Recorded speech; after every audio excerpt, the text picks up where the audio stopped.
Jimmy Fallon!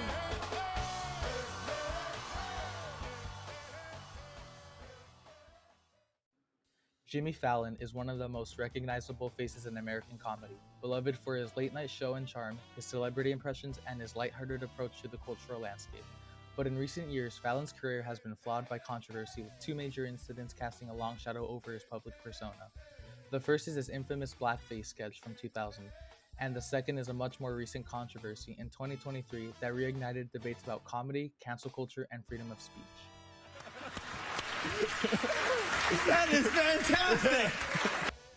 Today, we'll dive into Fallon's career, explore these controversies in depth, and critically analyze them using comedy theory. Can we truly separate a comedian's humor from their actions?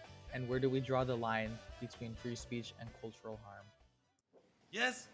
I've always actually wondered about that. How do you cork the bottles? Excellent question, Mabella. As you can see, we are soaking all the cocks in this room right now. These three guys right here are some of the most talented cock soakers. Say hello, you old cock soakers. Jimmy Fallon began his rise to fame as a stand-up comedian before joining Saturday Night Live in the late 1990s, where his skills at impressions and playful charm made him a fan favorite. On SNL, Fallon often played lighthearted characters and delivered humor that relied on physical comedy, celebrity impressions, and a somewhat wholesome, quote-unquote, everyman sensibility. By 2009, Fallon became the host of The Tonight Show, where he continued his comedic brand of fun, games, and celebrity interactions. His humor was often rooted in harmlessness, goofy skits, and playful gags, not pushing boundaries but instead of focusing on entertaining and engaging with his audience in a way that felt inclusive and family-friendly. Fallon's comedic persona has often been described as a safe comedian, someone who could be disrespectful without ever truly offending. But of course, as we'll see, that perception would soon clash with his past and current controversies. Where is he? Man, oh man, read this book! In 2000, while on SNL, Fallon found himself involved in a scandal that has haunted him ever since. During an episode, he performed a blackface sketch impersonating comedian Chris Rock, complete with exaggerated features, dark makeup, and a highly controversial performance. The sketch, intended as a parody of Chris Rock's comedy, was problematic on multiple levels. First, blackface is a deeply hurtful and historically racist practice that has been used for centuries to degrade black people by portraying themselves as stereotypes. In the context of comedy, it is often used to mock black culture rather than to honor it.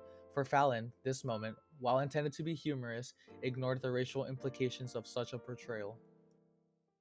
It's hard, man. It's hard to maintain a relationship, man. Because at some point, no matter who it is, at some point you have heard everything this person has to say. You heard it all. You know what they get ready to say before they even say it. You remember that time? Yeah, I remember. They ever tell you, yeah, you told me. You've heard it all. And then what happens? You stop talking. At the same time, he was a rising star on SNL, and his impression of Chris Rock was meant to capture the unique cadence and delivery of the comic. But however, the use of blackface in this sketch overshadowed the humor, and the lack of awareness around racial issues back then led to many to ignore the inherent harm of this act. It wasn't until years later, after the incident resurfaced in 2020 amid the Black Lives Matter movement, that Fallon publicly addressed the sketch. In an emotional interview, Fallon apologized for his actions, acknowledging the hurt that blackface causes, expressing regret and not understanding for its impact at the time. I'm not a racist. I don't feel this way. And instead, what I kept getting advised was to just stay quiet and to not say anything. And that's the advice because we're all afraid. And I took it for a minute. I took the advice and I thought, oh God, I'm going to do this wrong. You're right. I'm going to say something and get myself into even more trouble. I'm going to make this worse. I don't know what to do. So I thought about it and I realized that I can't not say I'm horrified and I'm sorry and I'm embarrassed. His apology was met with mixed responses, with some forgiving him and others demanding further accountability for his past actions. This apology sparked intense debate. Was Fallon genuinely remorseful, or was it just another celebrity's attempt at salvaging their career? For some, Fallon's attempt at humbleness didn't go far enough. Others argued that his personal growth, especially in the light of 2020's social justice view, should be recognized. In either case, the incident became a key moment in discussions about race, comedy, and what constitutes an unforgivable act. Happy Thanksgiving! What a show we have for you tonight. She is one of the most iconic superstars on the planet and one of the best-selling music artists of all time with over 100 million records sold.